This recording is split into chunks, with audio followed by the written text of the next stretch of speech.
We're going to the moon, and we're just getting started. After 100 days of deep space cruise, the Series 1 lander arrived in lunar orbit. The successful completion of this long voyage not only validates the Series 1 lunar lander design, it represents the completion of a series of successes for iSpace, the verification of our communication technology, structural design, software, maneuver operations, and others, all while having overcome unexpected issues and hurdles along the way. After completing a series of orbital control maneuvers, the lander is scheduled to initiate its automated landing sequence from lunar orbit. Throughout this phase, the lander continues to orbit the moon while approaching its designated landing area. Other than the primary landing location in Atlas Crater, 3 alternative sites can be targeted in case that any anomalies or other unexpected events prevent the start of the landing sequence for the primary candidate site. In that case, additional orbits are performed to align the lander's trajectory with the new target sites and to allow for optimal use of lunar daytime after landing. During the landing sequence, the lander performs a series of automated actions. Approximately 1 hour before planned touchdown, the lander begins the deorbit insertion phase, firing its thruster to reduce its payload altitude from approximately 100 kilometers to 25 kilometers. Continuing on its orbit, the lander moves to the far side of the moon, losing direct line of sight and communication with ground station. Approximately 45 minutes later, the lander reappears from behind the moon and begins its braking burn to slow down its descent. Onboard instruments are used to determine the distance from the lunar surface. The lander utilizes a power descent control algorithm developed by Draper Laboratories, using proprietary guidance, navigation, and control software, drawing from years of experience dating back to the Apollo program. In the final moments before landing, the lander relies on its assist thrusters to perform a soft touchdown. Attempting a lunar landing brings many challenges. This is truly a daring endeavor. The impact of landing is mitigated by a shock absorption system inside the landing gear. After landing, the lander performs initial checkout activities to confirm the integrity of its systems. Simultaneously, stable power delivery to all systems is resumed, and electricity is generated via the surface-mounted solar arrays. A high-gain antenna will be used when attempting to establish communications with ground station. Next, the deployment and operation of payloads begins, such as the UAE's Rashid rover as part of the Emirates Lunar Mission, a transformable lunar robot for the Japan Aerospace Exploration Agency, experimental devices such as solid-state batteries by Nutera, and multiple payloads within the Canadian Space Agency's LEAP program. On Mission 1, surface operations are expected to last approximately 10 days, effectively using lunar daytime for the lander and its payloads to perform various tasks. Among others, and representing the first such transaction of its kind, ownership of lunar regolith is planned to be captured by the iSpace Series 1 lander during landing and will be transferred to NASA as part of the Artemis program. As the first mission of the Series 1 lander, data collected during the entire mission duration will contribute towards future developments and will help to improve the performance and reliability of iSpace's hardware during its next missions. Mission 2 is currently planned for 2024, and testing has already begun, with several customers already standing by to have their payloads transported to the moon. Planned for 2025, Mission 3 will be utilized for the fulfillment of NASA CLPS task orders as a member of Team Draper. Preparations are underway and are progressing rapidly. We're aiming to perform the world's first lunar landing by a commercial enterprise. This is the beginning of our vision to create a cislunar economy. iSpace is in it for the long run, and we're just getting started. Never quit the lunar quest.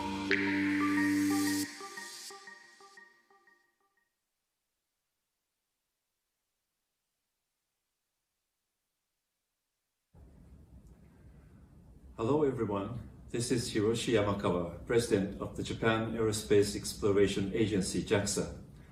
I'm sure you are all very excited to be watching the moon landing by iSpace's M1 mission. Currently, the United States, Japan, and many other countries are planning lunar exploration missions. These missions will be conducted through international cooperation and in collaboration with many industries. While many players are aiming for the moon, the M1 mission will be the first commercial attempt by a private company to land on the moon. I'm very happy and proud that the Japanese company is about to achieve this challenge. The iSpace lunar lander also carries a transformable lunar robot, the result of joint research between JAXA and private companies. The data acquired by the robot will be used for research and development of a crewed pressurized rover and will contribute to Japan's future space exploration activities. JAXA will steadily carry out the mission of the transformable lunar robot and pass the torch to future lunar exploration missions.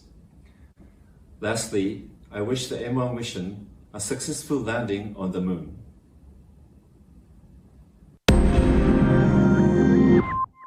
Dear colleagues and friends, as Director General of ESA, it is my special pleasure to convey my best regards to the landing event to the HAKUTO-R Lunar Lander Mission 1 of iSpace. Under commercial contract with iSpace Europe, ESA was and is responsible for ensuring communication between the spacecraft and its teams on Earth through the mission. The agency's global network of tracking stations is used to transmit commands to the spacecraft and receive scientific data and status information from Mission 1 and the experiments carried out on the Moon. The mission underpins the successful cooperation between ESA and iSpace.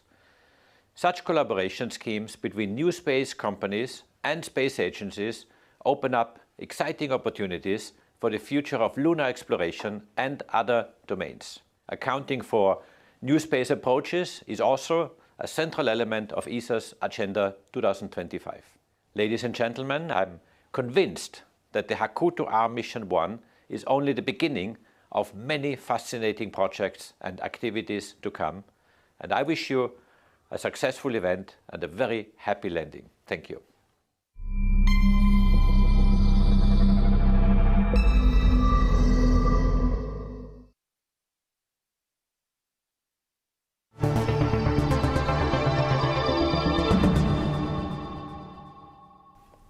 Hi, I have been following the M1 mission with great attention.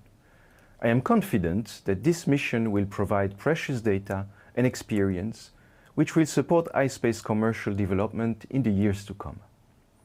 iSpace has been among the first space resources-focused companies to come to Luxembourg, and we are very proud to have been able to support the team since the very beginning.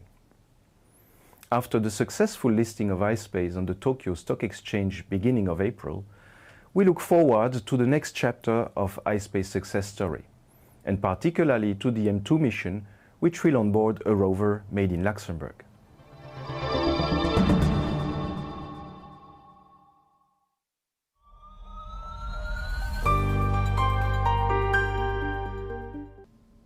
ArianeGroup provides the key element of the propulsion system for the lander and the assembly and integration facilities. Our orbital propulsion teams supported iSpace with the integration and the testing of the entire vehicle in our clean rooms in Lampolshausen, as well as in external facilities in Germany. In addition, iSpace and ArianeGroup have teamed up under an ESA commercial partnership pilot phase to provide Europe with an integrated transportation system to the Moon, combining the Ariane 6 launcher and the iSpace lander. With this M1 mission, iSpace has become the first commercial company to reach lunar orbit. The landing attempt will mark first use of an ArianeGroup propulsion system for landing on the Moon. Regardless of the outcome, the iSpace M1 mission is a huge accomplishment. This is a striking example of synergistic collaboration between what some would call an established space company and new space companies. iSpace is a very dynamic and innovative new space company. We appreciate their trust and their agile and efficient ways of working with us. This demonstrates ArianeGroup's ability to provide state-of-the-art equipment and support to new space companies. Good luck for the landing.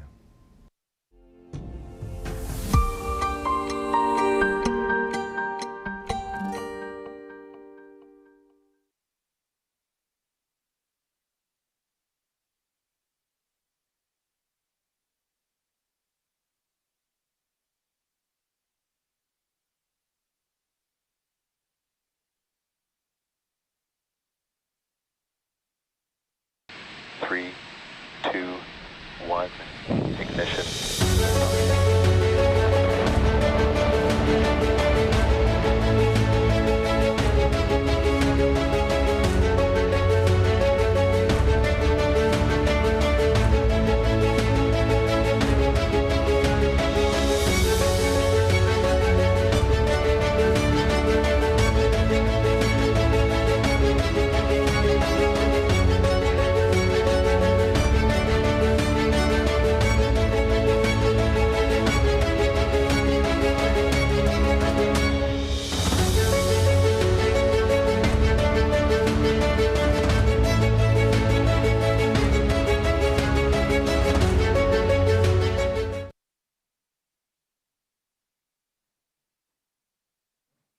Hello and welcome to our global live stream of the planned lunar landing of Mission 1 in iSpace HAKUTO-R program. The main language of this event is English, but you can watch and listen with simultaneous Japanese translation by accessing the stream on our HAKUTO-R channel. My name is Kevin Zaleski and I am the MC for today's event. Thank you very much for joining us.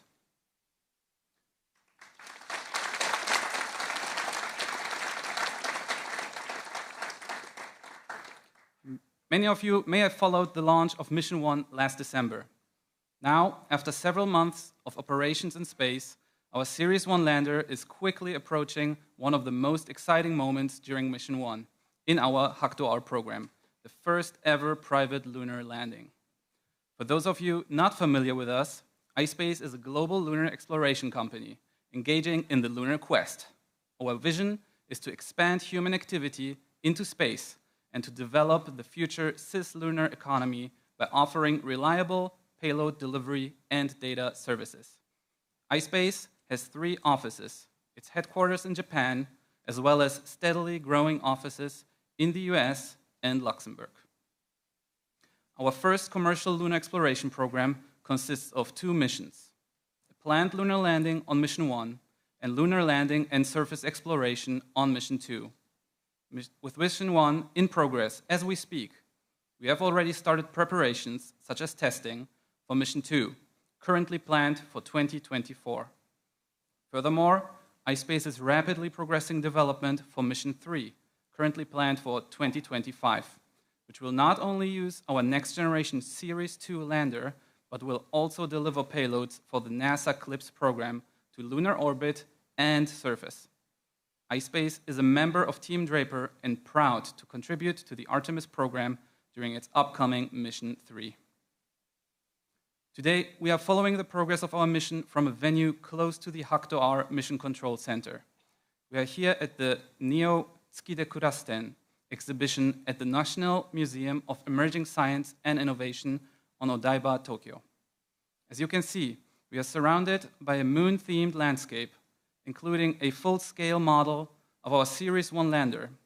So you can imagine that everyone is super excited to land on the real moon today.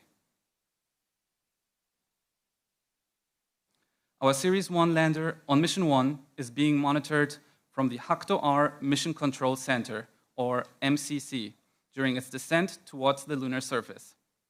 As you can see in this live feed, our team is getting ready for landing. Now, before we continue with our coverage here on location, let us first hear from our MCC crew about what exactly we expect to happen during the next approximately 50 minutes. Hi everyone, we are the iSpace operation team and we are here today in the HAKUTO-R MCC Mission Control Center to execute a really special operation. So we have worked so hard to get to this point in which we are going to perform the landing sequence. We are more than 20 engineers getting ready, preparing, and executing these special operations. And you are going to be able to follow from home. You are going to have a special animation based in our data in which you will be able to follow the whole landing sequence. For us, it's going to be a little bit more difficult, and Janelle is going to explain why. Now, the reason why it's a little more difficult for us is because, one, all we can do during this time is monitor the lander because the landing sequence is actually autonomous. So another reason why it's going to be a little difficult is because during the landing sequence, we are going to experience something called an occultation. Now, an occultation is something that occurs when the moon is between the lander and our ground station on Earth. So during our landing sequence, you can see our lander is going to come behind the moon like so, and for about 40 minutes, we're going to lose communication with it. And then, only until we pop out the other side will we have communication again and be able to see our lander autonomously land on the moon.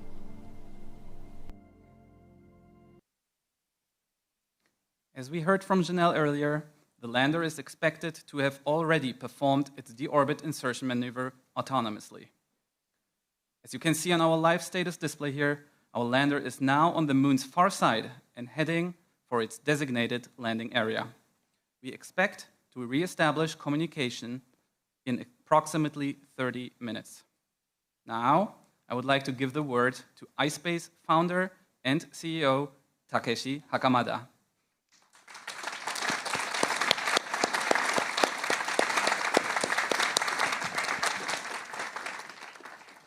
Hello, my name is Takeshi Hakamada, founder and CEO of iSpace.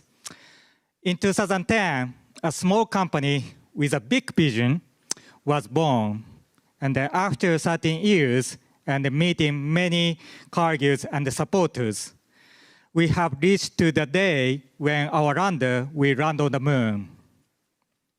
In the early days, not many people believed that we could actually land on the moon. But we kept believing and worked very hard. And as a result, I'm really proud to be here with you today. Since our Mission 1 launch in December last year, our lander and our team have already achieved amazing things, succeeding operation of privately funded and then developed hardware and the software and the payload in space for over 100 days. Now we are getting close to our destination for Mission 1, lunar landing and surface operation.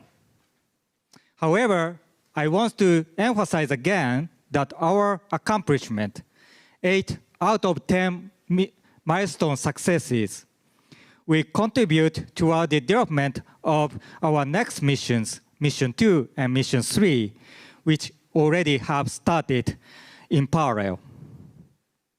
I want to thank everyone for their contributions. And I'm really excited to see the outcome of this critical moment of Mission 1. And I cannot wait to apply everything we have been learned toward our future missions. Everything we have achieved until this point, we already considered tremendous success. Thank you, and let's land on the moon.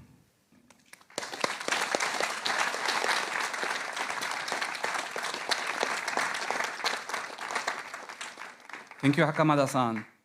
We're very excited to give you a closer look at the status of our lander and what we expect to happen today.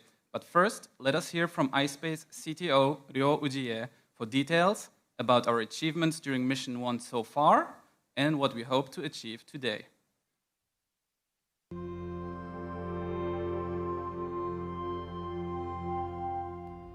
So Ujie-san, can you tell us a little bit about the Mission 1 milestones?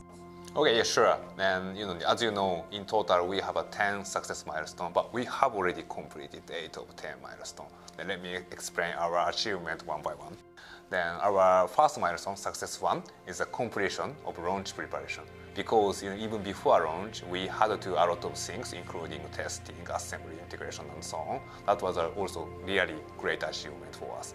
And then after that, success 2 happened. That is like a separation from a launch vehicle, because during the launch operation, the lander needed to withstand really harsh mechanical condition. Then success 3 came. Success 3 is the completion of initial critical operation. That was a really critical moment for us. Then, but finally, we established really stable communication, attitude, and power condition of the lander. Then after that, in order to fly to the moon, we need to control our, the trajectory. Lander trajectory. Then, we carried out the first orbital control maneuver. Then we achieved success 4. Then after 1 month steady flight operation, success 5 came, and then we kept operating a few more orbital control maneuver. Then, when we were ready for the first lunar orbit insertion maneuver. That is a success 6. And then success 7 is the moment to enter the lunar gravity region. Then the lander carried out really long burn to enter the gravity region. Then that was also really critical operation, but we successfully completed that operation too. Even during the lunar orbiting phase, we carried out a few more orbital control maneuvers, and then now we are ready for the landing sequence. Then we are in success 8. Then we will move on success 9. Success 9 is the completion of our landing sequence. Landing sequence itself is just 1 hour, but the most critical moment in our mission. Then if we successfully land on the moon and then establish steady communication and power status, finally we deployed our customer rover and then complete success 10. Okay, so there are 10 milestones. Do you think you could tell us a little bit more about some of the critical moments that you experienced? Okay, definitely the success 3. Then success 3 is the completion of initial critical operation. In general, of course, this is the really critical moment for all spacecraft. But even in our case, we were struggling with the completion of this success milestone because communication and attitude were not as our planned. But our flight team showed really great performance, and then finally we achieved this moment. And then this success gave us more confidence in our flight capability. So you mentioned several times about maneuvers. Can you tell us a little bit more about that? Okay, yes. The maneuver means orbital control maneuver. When we carry out the orbital control maneuver, we always use this our main propulsion system. Then by carrying out this orbital control maneuver, we can control the trajectory of the lander. Then even when we enter the lunar gravity region, we also need to carry out really long orbital control maneuver operation. It is a more than 7 minutes burn. Burn means we need to keep activating this propulsion system more than the 7 minutes. Then that was a really critical operation, and then we were really nervous about that. Then this is also great achievement to carry out this type of really critical operation as a commercial space startup. Then this success 7, the achievement was a really great moment for us. Yeah. So there are actually quite a few milestones. Why did you choose to set 10? Okay, yeah, because our mission is not zero-sum game. In each steps, we can learn a lot of things. We can gain a lot of experience, knowledge, and we can also prove our flight capability in each step. Then we set a 10 milestone. And in each milestone, we have experienced different, operation, and we proved different capability. Then we set a 10 milestone, and then to show our capability, and then based on this milestone, we can reflect our lessons learned into the future mission too.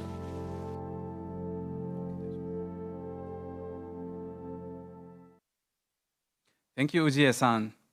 Now we welcome Yoshitsugu Hitachi, our lead lander system engineer, who oversees the overall integration of our lander system and payloads.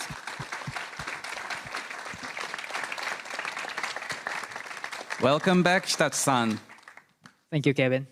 So, our CTO Ujie-san just told us that we have achieved milestone 8 already. Looking at our status display, where do you think we are now with our lander? Yes, Kevin. So as our CTO Ujie-san just explained, so we have completed all the milestones up to success 8, which means that we are ready for the landing sequence. That means we are now moving towards success 9, which is lunar landing. So as you can see, the lander is now currently on the backside of the moon and waiting for it to re-establish the communication with the ground station and reappear from the backside of the moon to finally land on the sun side of the moon now. Thank you, Itachi-san. And with the planned lunar landing approaching quickly, let us have a look at a summary of today's expected events.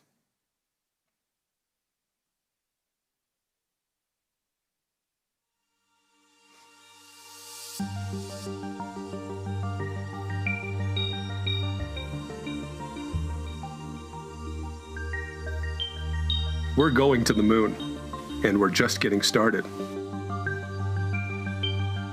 After 100 days of deep space cruise, the Series 1 lander arrived in lunar orbit. The successful completion of this long voyage not only validates the Series 1 lunar lander design, it represents the completion of a series of successes for iSpace, the verification of our communication technology, structural design, software, maneuver operations, and others, all while having overcome unexpected issues and hurdles along the way. After completing a series of orbital control maneuvers, the lander is scheduled to initiate its automated landing sequence from lunar orbit. Throughout this phase, the lander continues to orbit the moon while approaching its designated landing area. Other than the primary landing location in Atlas Crater, 3 alternative sites can be targeted in case that any anomalies or other unexpected events prevent the start of the landing sequence for the primary candidate site. In that case, additional orbits are performed to align the lander's trajectory with the new target sites and to allow for optimal use of lunar daytime after landing. During the landing sequence, the lander performs a series of automated actions. Approximately 1 hour before planned touchdown, the lander begins the deorbit insertion phase, firing its thruster to reduce its parallel altitude from approximately 100 kilometers to 25 kilometers. Continuing on its orbit, the lander moves to the far side of the moon, losing direct line of sight and communication with ground station. Approximately 45 minutes later, the lander reappears from behind the moon and begins its braking burn to slow down its descent. Onboard instruments are used to determine the distance from the lunar surface. The lander utilizes a power descent control algorithm developed by Draper Laboratories, using proprietary guidance, navigation, and control software, drawing from years of experience dating back to the Apollo program. In the final moments before landing, the lander relies on its assist thrusters to perform a soft touchdown.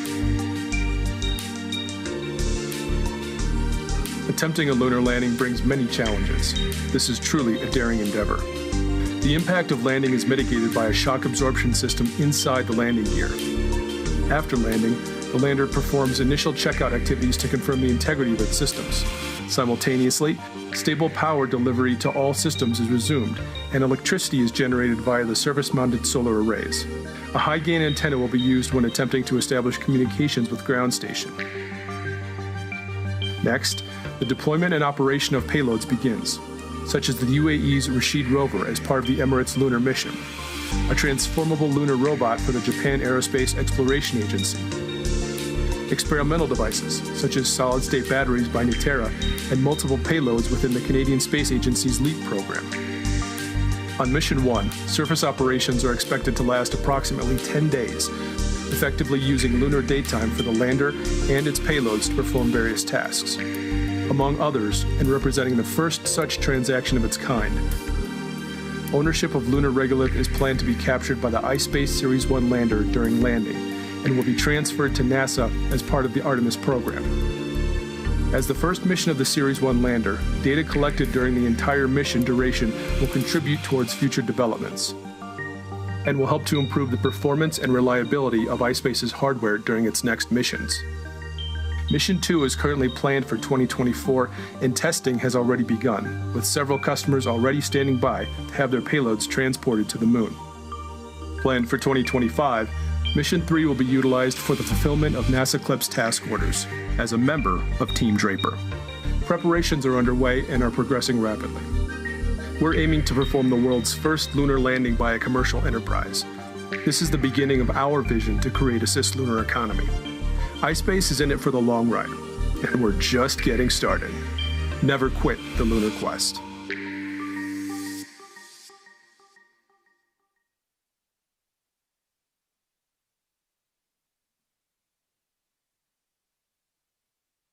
Now, as explained during the video, our Series 1 lander continues to orbit the moon while getting closer and closer to the surface. There is no communication link with the lander for a large portion of this process, but the required actions are pre-scheduled and the lander executes them according to our calculations.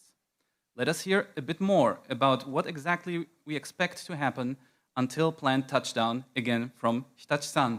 So Hitachi-san, tell us a bit about the expected initial status of our lander before landing. Yeah, thank you very much, Kevin. I'm pleasure to be here to explain all the sequences of the landing. So basically, we do have 6 different phases, as I think the animation showed previously. So all those phases are very important to achieve the successful landing. So as you can see, the first step, what we're calling phase 1, this is deorbit insertion. So deorbit insertion is short burn of our main engine to deorbit from the circular lunar orbit and enters into a new trajectory for the landing. So in this phase, we are still the lander is at a very high speed, about 6,000 kilometers per hour, and then do less than a minute of a main propulsion system to fire the main propulsion system to do this burn. I see. And what happens next? And the next step is the cruise landing phase. So in this phase, the lander cruises in this new trajectory after DOI. So in this phase, basically the velocity doesn't change much, but the altitude changes drastically from 100 kilometers to 25 kilometers. And so basically the lunar gravity is still pulling the lander to decrease the altitude and up to 25 kilo. And this phase actually lasts between 40 and 50 minutes in the entire sequence. So entire sequence is about 1 hour and 7 minutes, but this phase is actually the longest phase in the mission. And also the very important point is that after the phase 2 is completed and before the next phase starts, the lander is expected to reappear from the backside of the moon again. I see. And what happens in the next phase? Yes, so next phase is phase 3. So this is a braking burn phase. So braking burn phase is, as it says, we are going to start braking. It means that we're going to reduce the speed for the landing. So as you can see now, the velocity now, we are changing the velocity from 6,000 kilometers per hour to 100 kilometers per hour. So basically, we are going from the spacecraft speed to like a Shinkansen speed now to land on the moon. So then altitude also changing from 25 kilo to 3 kilo in this phase. So the lander gets closer and closer to the moon and keeps slowing down. What happens next? Yes, the next phase is phase 4. So in phase 4, the lander still continues to brake, but still going over about 300 kilometers per hour. So it's still at the Shinkansen speed, but then it's changing the orientation to a vertical orientation, pointing its the thrusters straight down to the lunar surface. So as you can see, at the end of this phase, the lander is going to be only 1 kilometer above the lunar surface. And next, it gets really interesting, doesn't it? Yes, this is very exciting, and those phases, all of the phases are most important. But those number 5 and number 6 are I can say the most important phases in the entire sequence. Thank you. And then the moment everyone is waiting for, the final phase. Yes, so the final phase is phase 6. So this is terminal landing. So here, the velocity is now gets to 70 kilometers per hour. So now it's changing from Shinkansen speed to the bicycle riding speed. And eventually, at the end, it's going to walking kind of pace. So then altitude, it's changing from 20 meters to 0. So this is the very last moment of the landing. And we are going to shut off the main engine and relies only on the assist thrusters to adjust the altitude and for the final moments, and hopefully for the soft landing. Thank you, Itachi-san. We are all rooting for our lander getting closer and closer to the lunar surface. And now let's have a look maybe at our status screen again. Itachi-san, where does this put us in the landing approach right now? Yes, so I think the phase 1 have been already completed, expected to have already completed by now. So we are now in the phase 2, which is a cruise phase. So the lander should be now descending from the altitude of 100 kilo towards to 25 kilo. So we are in the middle of that process right now. Thank you, Itachi-san. And Hakamada-san, are you slowly getting a little bit nervous? Not at all. I'm just watching a successful landing. Thank you very much. And now I would also like to welcome distinguished guests on our stage today. The first is Professor Yuichi Tsuda.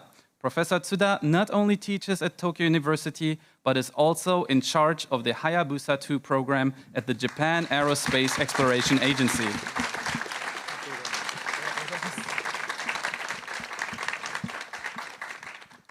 Tsuda-san, welcome.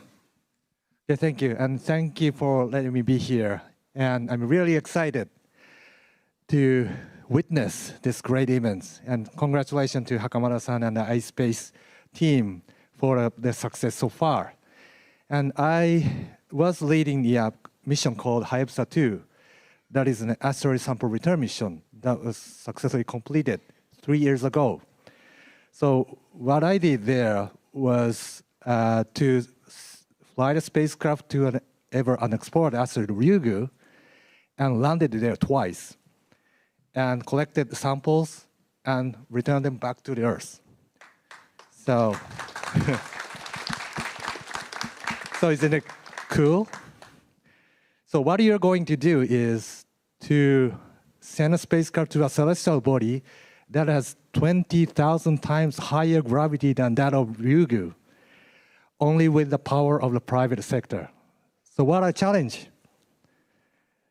So if this is not a challenge, nothing can be called challenge. So I think the history can be made only by those who challenges. And challenges would not be possible without taking a risk. And the risk can be taken only by those who dreams. So iSpace teams, you are all excellent dreamers.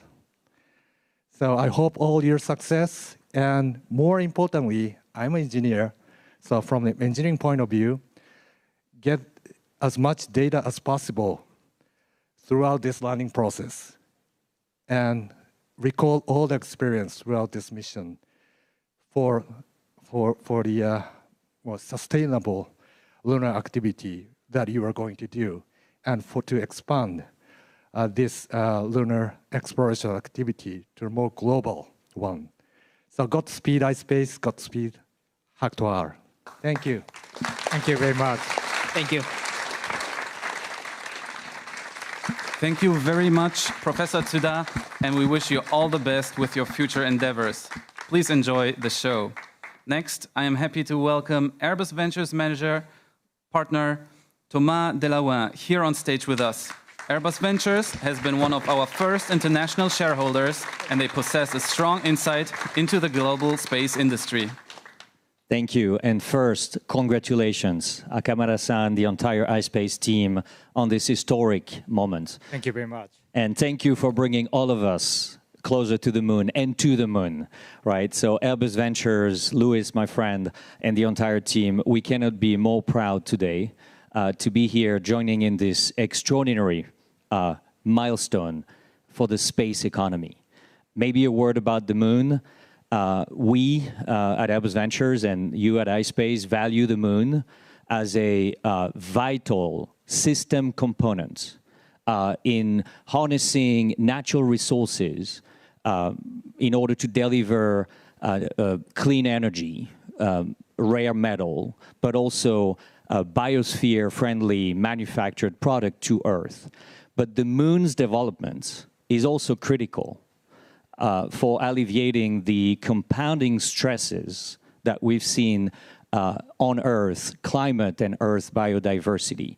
This is also a tremendous opportunity, a business and economic opportunity that now we see iSpace uniquely positioned to pioneer. So this world is full of planetary system challenges. iSpace now, with the talent, the global mindset, but also this sustained vision and the thorough execution and the global team building along these years of development, is a key actor to address those planetary challenges. So our message to the team is to keep going. The moon is a way, and please, again, congratulations for this historic moment. Thank you, Akamana-san. Thank you. Thank you very much. Thank you, Mr. Delawan, and we are very excited for what the future may bring for private space. Now, I'm very excited to welcome another iSpace crew member here at our venue. Scott Moon, our lead assembly, testing, and integration manager, who helped not only build the Series 1 lander for Mission 1, but who is already working on our Mission 2 lander. Hello, Scott, and please take a seat and tell us a bit more about how the Mission 1 lander came into existence. Sure, Kevin. So I had the good fortune to join iSpace in November 2020, and in April of 2021, the iSpace team was deployed to Germany to begin building the M1 lander. We spent the next year in Germany building the lander in those facilities, and after 1 year, we moved to Munich to start our test campaign on that lunar lander. When we were in Munich, we ran tests that allowed us to simulate the environment that we would see in deep space. We ran tests to simulate the environment we would see during the SpaceX Falcon 9 launch. And we ran tests of all of the systems that we needed to use while we were in orbit, while we were descending, and while we were in operation on the moon. Once we finished all those tests, we packed up our operations in Germany, and we flew on a specialized cargo transport over the Atlantic to arrive at Kennedy Space Center in Cape Canaveral. The AIT team personally escorted the lander over, and once we landed in Florida, we spent 2 months with our launch preparations, which included fueling the lander and doing a final systems checkout. After those 2 months, we said goodbye to our lunar lander, we put it inside the fairing, and it was integrated into the launch vehicle to be launched in December of 2022. That's basically the M1 story in a nutshell. Thank you, Scott. You're welcome. And again, thank you for your hard work.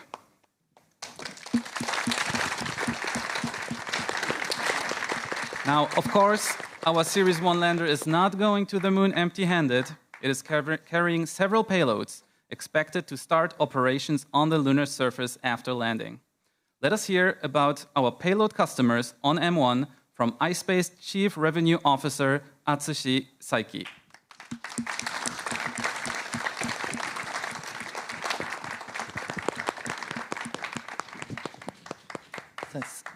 Saiki-san, tell us, who is going to the moon with us? Okay, thank you, Kevin. On Mission 1, we are carrying a number of government and commercial payloads. Our payload service does not only consist of bringing something to the moon, but also iSpace closely communicate and coordinate with its customers to integrate each payload into the lander and its system. Secondly, the payloads are tested before the launch to verify their ability to survive the long journey to the moon. And iSpace further offer power delivery and communication service to payloads that require it during transit to the moon, as well as after successful landing. Throughout the mission, our Series 1 lander also offers protection from the harsh environment of space by providing thermal control and other services. Our payloads on Mission 1 vary in size, mass, and objectives. Some of them are mobile, and we plan to deploy them from our lander after touchdown, such as the MBRC Rashid rover and the JAXA Transformable Lunar Robot. After deployment, these rovers will begin their mission objectives on the lunar surface while sending and receiving data and commands via our Mission Control Center in Tokyo. Other payloads will stay integrated into the lander. We carry experimental solid-state battery for Nitera, which perform verification tests of this new battery technology under extreme environment in space and the lunar surface. Further, we carry several payloads within the Canadian LEAP program, an AI-powered flight computer by MCSS, as well as a camera system featuring wide-angle cameras by Canadensis. Further, our partnership program involves cooperations from various industries and fields in the exciting new challenge towards the moon. We cooperate with companies, as you can see on the screen here. We believe that the transport and operation of these payloads provides an exceptional value to our customers, not only in terms of space and lunar exploration, but also in the development of new technologies that could benefit human society on Earth in the future. Thank you, Kevin. Thank you, Saik-san. And we are all super excited to bring more and more companies to the moon. Yes. Now, for a bit of background on how our lander and its payloads are deployed and operated after landing, let's hear it from our MCC crew again. Thank you.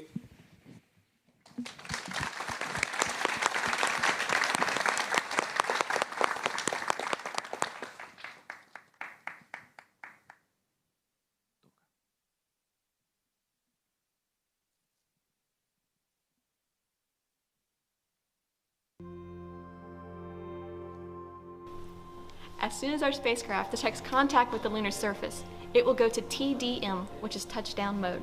It will cut off the engines and make sure that we're stable on the lunar surface.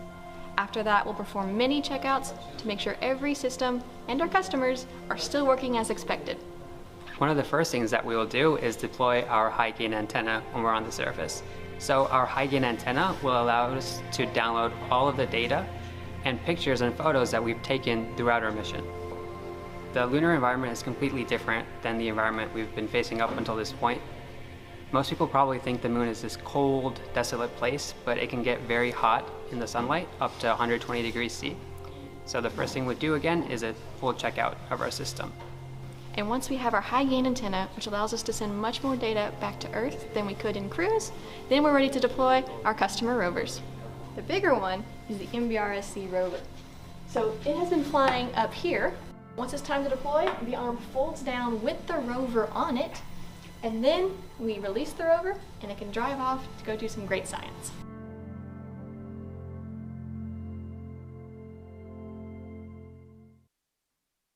Thank you to Katie and Haroon, and all the best during those first moments of surface operations. Now, we are happy to have a quick message from a very special guest, Yamazaki Naoko-san, a former JAXA astronaut who flew on the space shuttle to the International Space Station, will very soon be connecting remotely with us. Yamazaki-san, hello, can you hear us? Hello, Kevin. Yes, I can hear you very well, and congratulations for your achievements so far.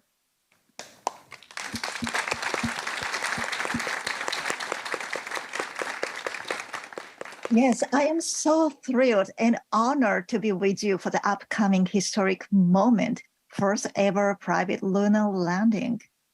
First of all, I'm so proud of the entire iSpace team, including families, for the remarkable achievement to get this point. As an astronaut, I cannot overstate the importance of this mission, which expands our frontier for all humankind. My dream is to open a school on the moon someday so that various students from various countries and regions can learn together on the moon, watching the Earth from a distance. The moon has a huge potentials in many ways, so it is important M1 and following missions will secure high-frequent transportation to the moon, which will secure human presence on the moon and allows us to have a big dream. Also, as a member of the temporary member of National Space Policy Committee of Japan, M1 means a lot to governments too. iSpace is the first company to be covered by Space Resources Act in Japan and awarded a contract with NASA for lunar resources. And M1 contains UAE's lunar rover and Canadian, Japanese payloads and so on. When I visited iSpace Mission Control Center in Tokyo a couple of months ago, I had the privilege to write a message on the wall, and I wrote, "Fly our dreams to the moon." So thank you very much for flying our dreams to the moon. So proud of your never give up spirits. All the best and Godspeed.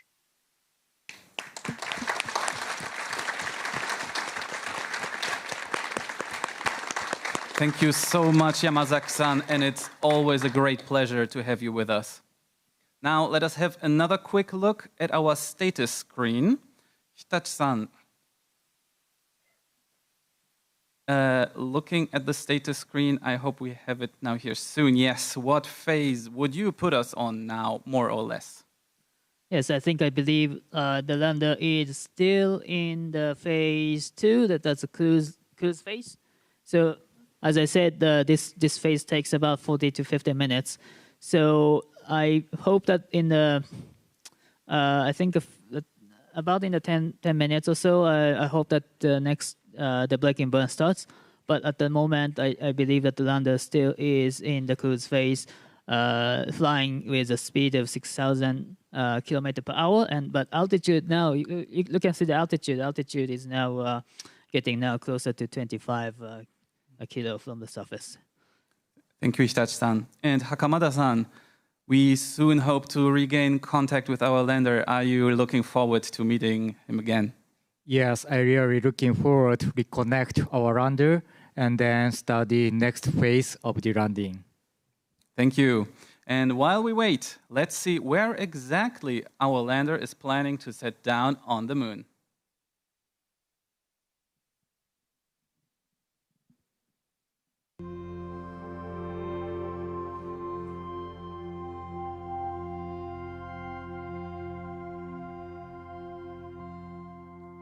We are collaborating with a group of international experts to have finding suitable landing sites on the moon. This can allow the missions to have 12 days of sunlight on the lunar surface. Let's start with where are these 4 candidate landing sites? Well, we're having 4 landing sites. One prime landing site, which is the most exciting one we find, which is at Atlas Crater.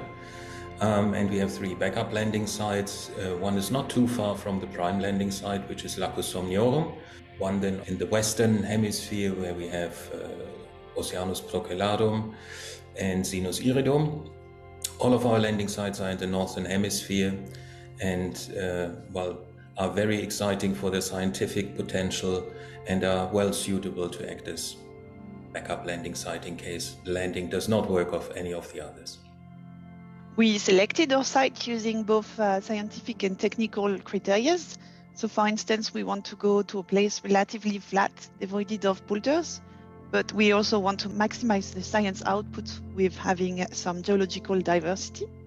And in order to proceed, we collected data from space mission currently orbiting the moon that we processed. We tried to translate our criteria into calculation steps, and then we came up with a list of possible sites that we scored and we ranked. I think from the beginning, the landing site selection working group started with having safety in mind, the safety of landing and also safety of Rashid rover traversing the moon.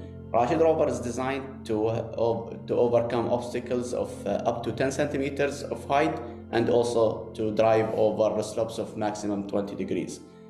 When we reach there, definitely we have a lot of ideas to do a lot of science experiments. We are going to study the regolith on the landing site, and also we are going to study the thermal characteristics, and also we have nice and exciting ideas on experimenting with different materials interacting with the regolith on the landing site. So my role was to I guess, further optimize our landing site selection, make sure that there was alignment with both our lander team here in iSpace as well as our other customer payloads, as well as to establish our own science objectives to help with the continuous improvement of iSpace lander and rover exploration missions into the future. Each of the 4 selected landing sites are incredibly unique and will offer fantastic scientific value, and they're just really exciting opportunities. To land on any of the given landing sites, we have to make sure the spacecraft is passing over it. But then as the moon rotates over in its own axis, we only have one given opportunity every lunar month, right? So every 28 days. So in order to minimize the time that passes between any of the prime and any of the landing opportunities, in case there's any deviation from the nominal, then we selected these 3 landing sites that will be accessible within just a few days.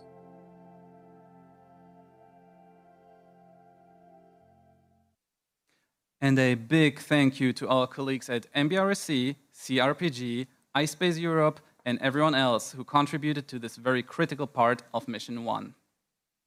Now, while we wait for the lander to reappear from the far side of the moon and reconnect with our ground station, let us hear about what we can look forward to over the next couple of years. I welcome iSpace Director and Chief Finance Officer Junpei Nozaki.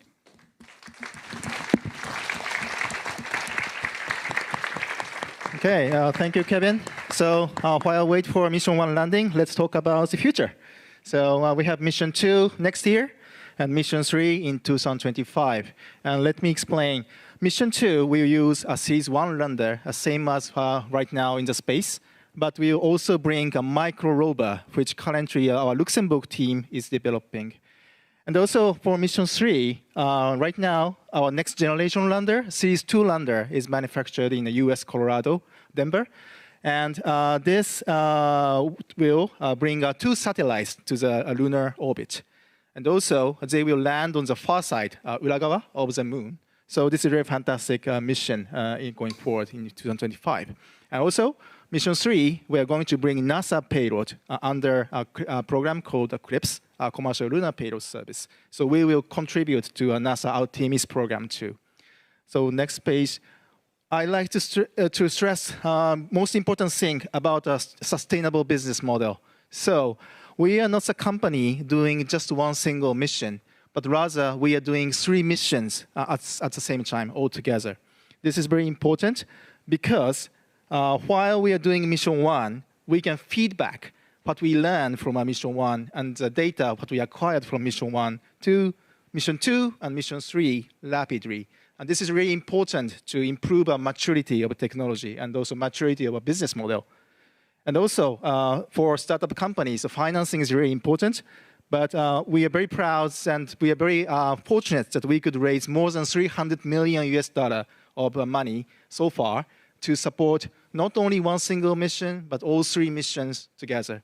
So this is an important point to create a sustainable business as iSpace. So we are now closer to the landing. And I strongly believe we can have a good achievement. But however, whatever the outcome is, our company will go and continue. And also, I promise never quit the lunar quest. So thank you very much, Kevin. Thank you, Nozaki-san.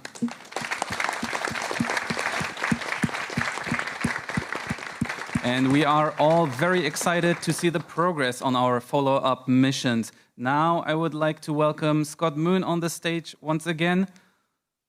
Scott, join us once more, please. Thanks, Kevin. Thank you, Scott. And we just heard that preparations for Mission 2 are already in full swing. Tell us a little bit more about the ongoing assembly, integration, and testing activities. Sure.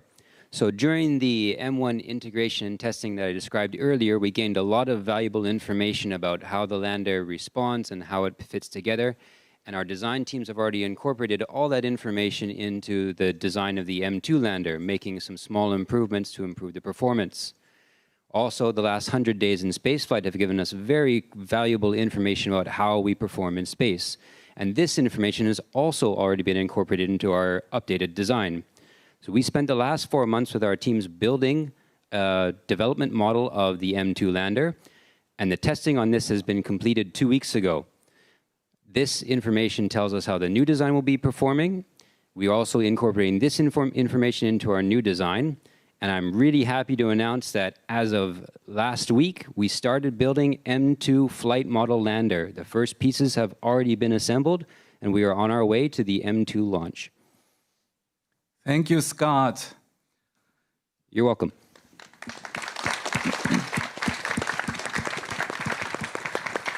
And it's really amazing that even while Mission 1 is still ongoing, we are already working on our next mission. So good luck to you and your team.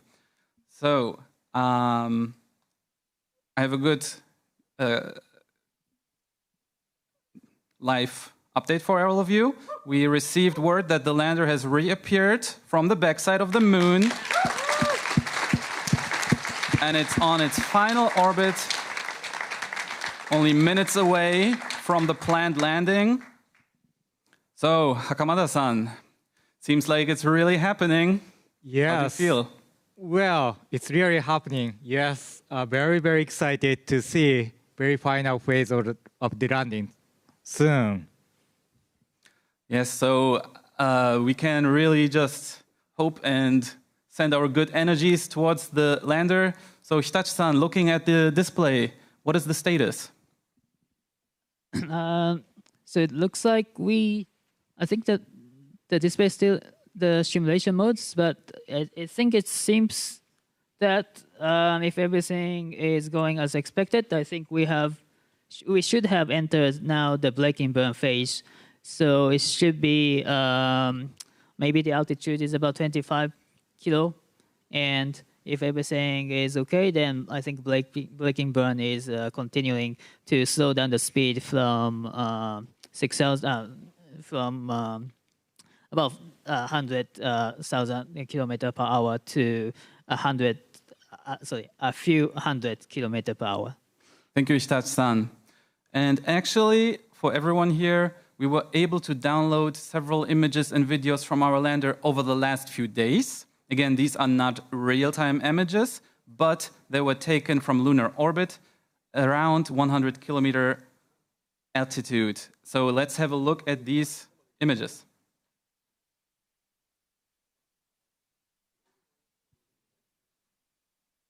So this first image, Hakamada-san, look at it. It's just beautiful. Yeah, beautiful and then very incredible pictures taken from our lander. It is truly amazing how a privately funded spacecraft can capture the moon and the Earth like this and send the image back.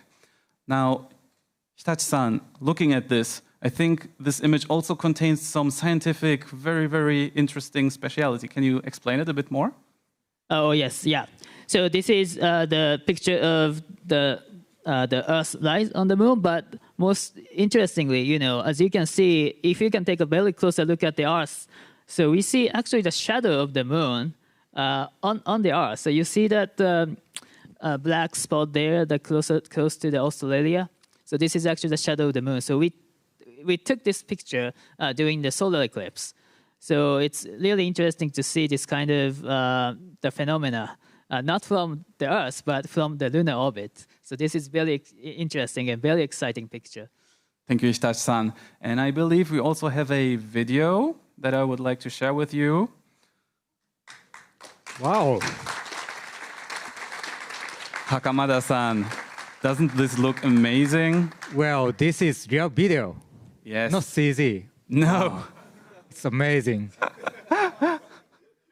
It's really hard to believe, but it looks amazing. So Hitachi-san, we see something in the lower part of the video. What is this? Yes, I think this is a part of our lander. So this is a part that we call MLI, a multi-layer MLI, and we see the personal logo at on the right-hand side. So it's really great. It's really amazing to see this, shadow and the bright part and the shadow part of the moon. So because there's no atmosphere on the moon, so we can clearly see the lunar surface, and this is really amazing video. I'm really amazed. Thank you. And I believe we have one more image. Yet again, a video.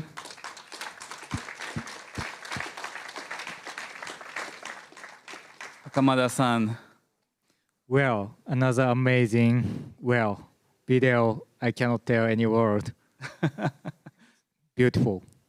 It really transcends words and it is just amazing. So now I would like to ask Hakamada-san and Hitachi-san to join our crew on your seats. And for the last few minutes, we are almost 5 minutes before planned landing, I would like to ask you to continue viewing the event and let's all root for our lander while we wait for the planned landing. Thank you.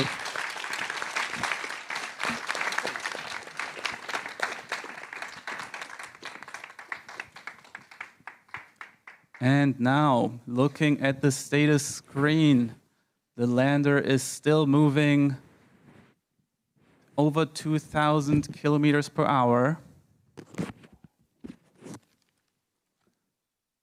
Please let me point out here that we might lose communication with our lander during descent.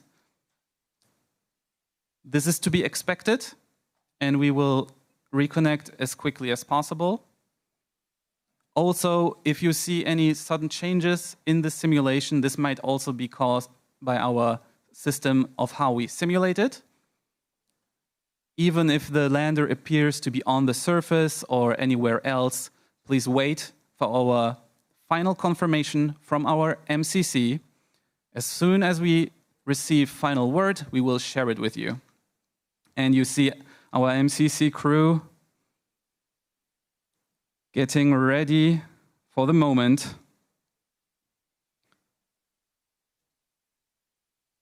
Anxiously awaiting, getting their stations ready.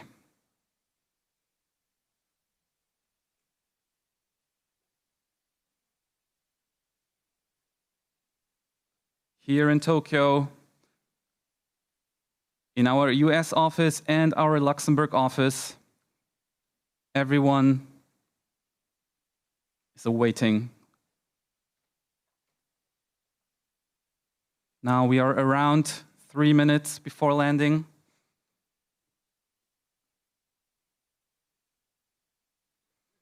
You can see the tension in everyone's faces. But these are professionals, and we trust them.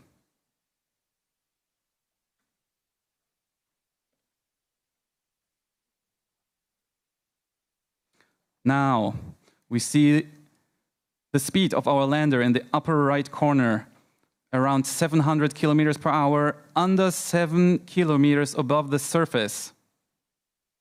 We are getting closer and closer.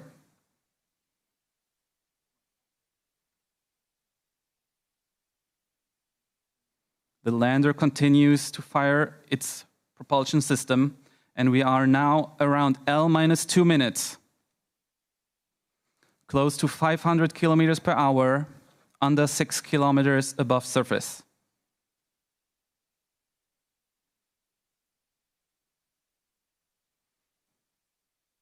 We are only moments away from the planned touchdown on the lunar surface.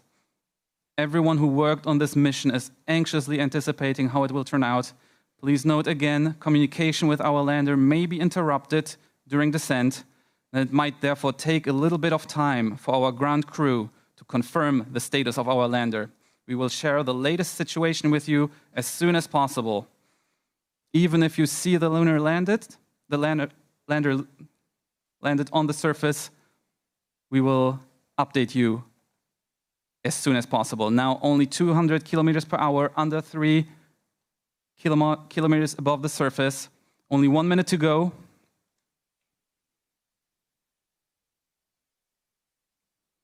(190, 180 kilometers per hour), under 2 kilometers. The lunar lander keeps braking. Now in vertical orientation. Only 1 kilometer above the surface remaining. We're getting closer and closer.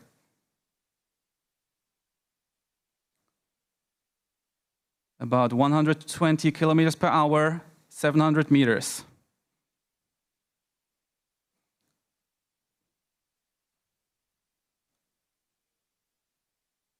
We will soon have reached the planned landing time, at which point I might ask you to wait for a few moments for us to confirm the status.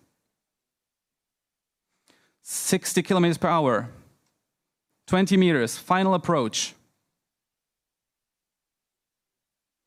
10 meters. And our simulation might have lost its connection with the MCC. No reason for concern yet. We are still seeing the animation going. 3 kilometers per hour. Only meters above the surface now.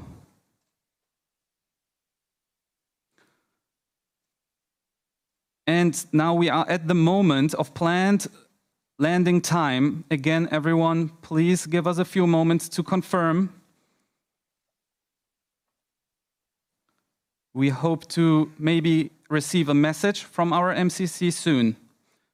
If that is not the case, then we will need a few moments to continue investigations and we'll update you as soon as we have new information.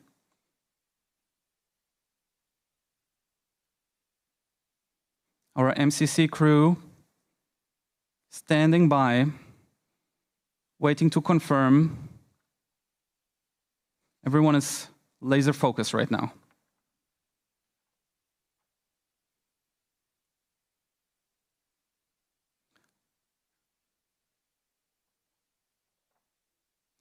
You can really feel the tension.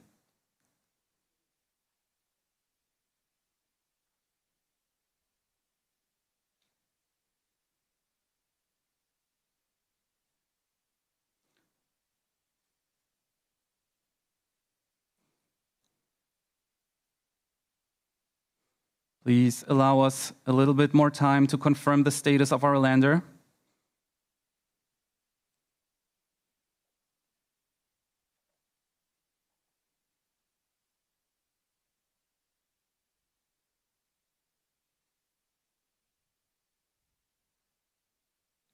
Our MCC ground team keeps working, confirms whether or not we can receive telemetry from our lander.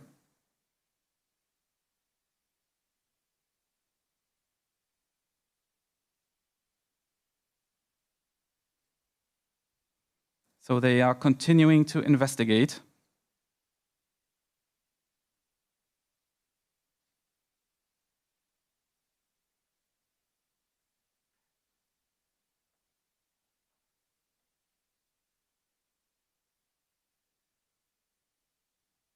This process may still take a little bit of time.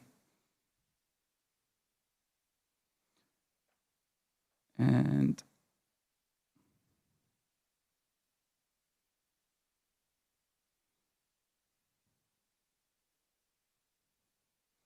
we see all different kinds of expressions here. It's really difficult to tell from our seats. And it is so difficult feeling powerless now, but all we can do is cheer them up and trust them.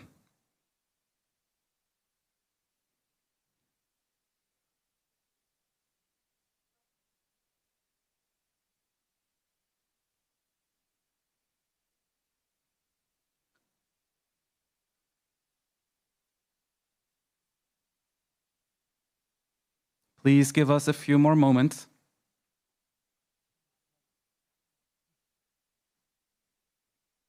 We are still in the process of confirmation.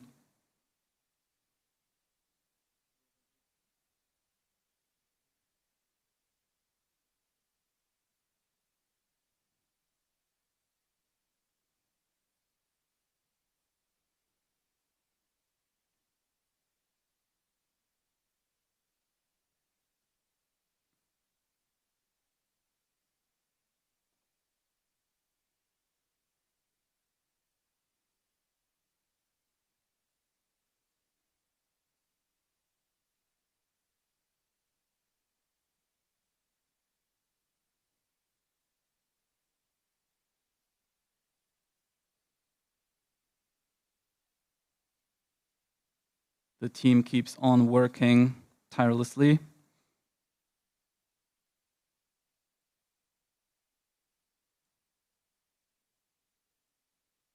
Attempting to re-establish communication with our lander after the planned landing time has passed.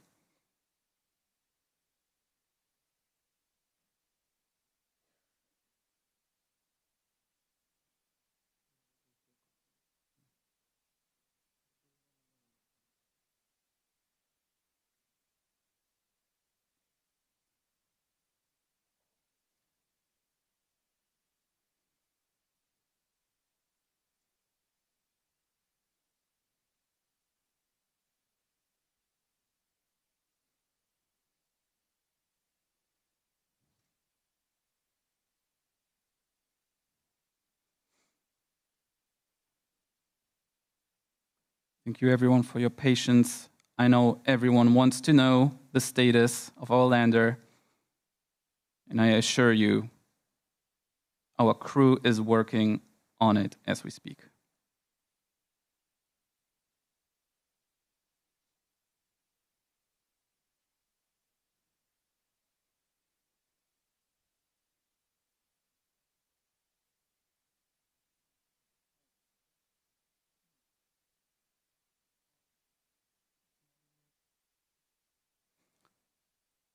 So while we continue to confirm, we will be with you again in a few moments.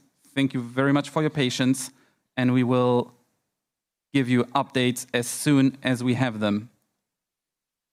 Thank you for your patience, and we'll be right back.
Thank you for your patience. As of now, our MCC crew is still continuing to investigate the lander's status. So we ask you to bear with us a little bit longer, and we will be right back. Thank you for your patience.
At this moment, we have not able to confirm successful landing on the lunar surface.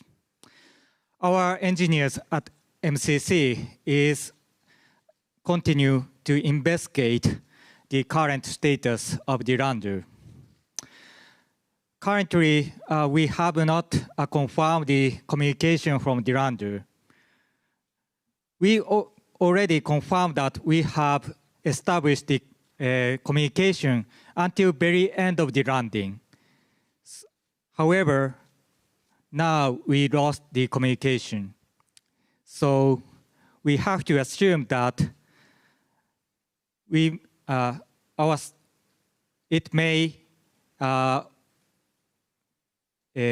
could not complete the landing on the lunar surface.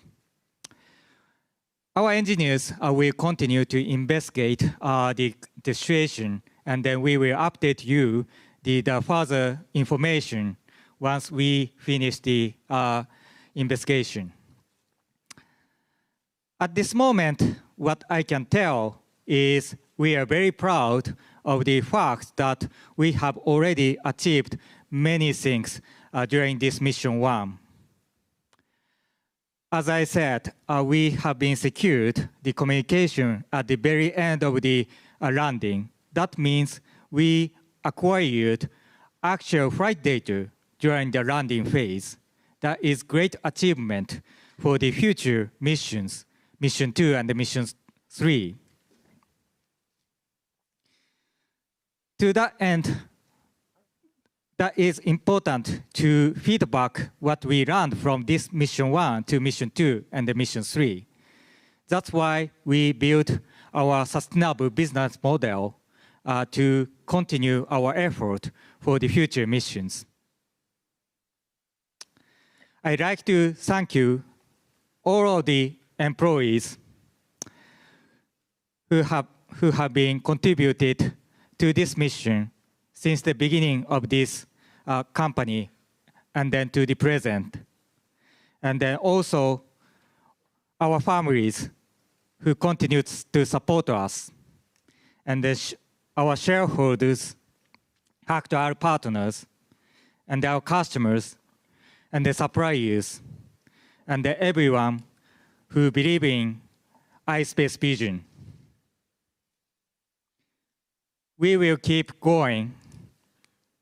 Never quit Lunar Quest. Let me allow to speak in Japanese to the Japanese audience next. 現在のところ、ミッション1のランダウンですね、月面への着陸が確認できておりません。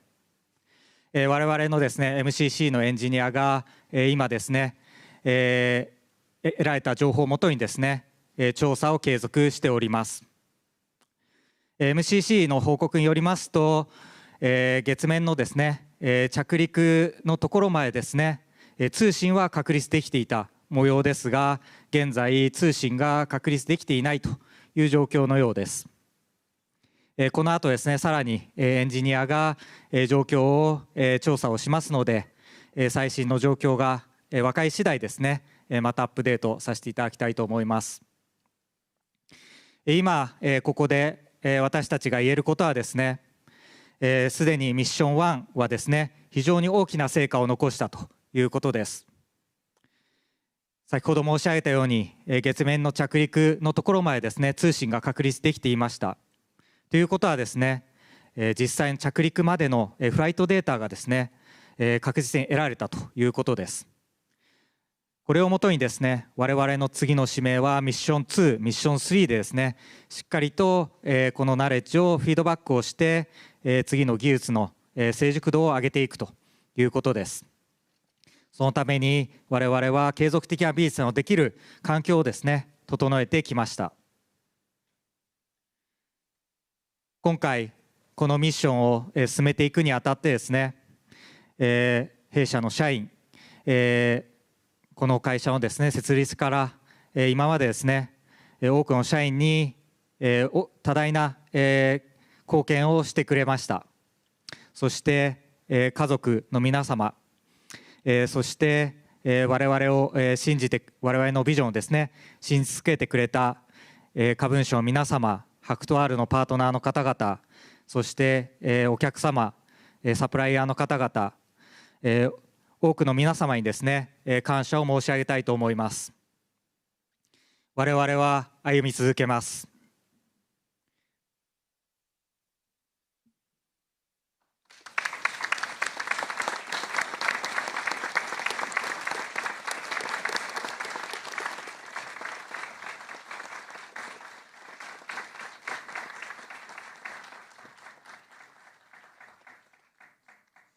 Thank you, Hakamada-san, and thank you to everyone who joined us for our coverage today.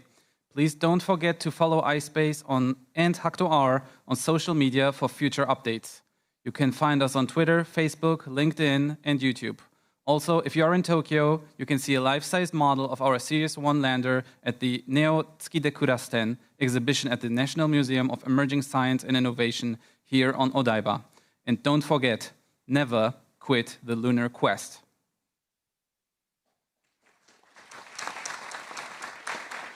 どうもありがとうございました。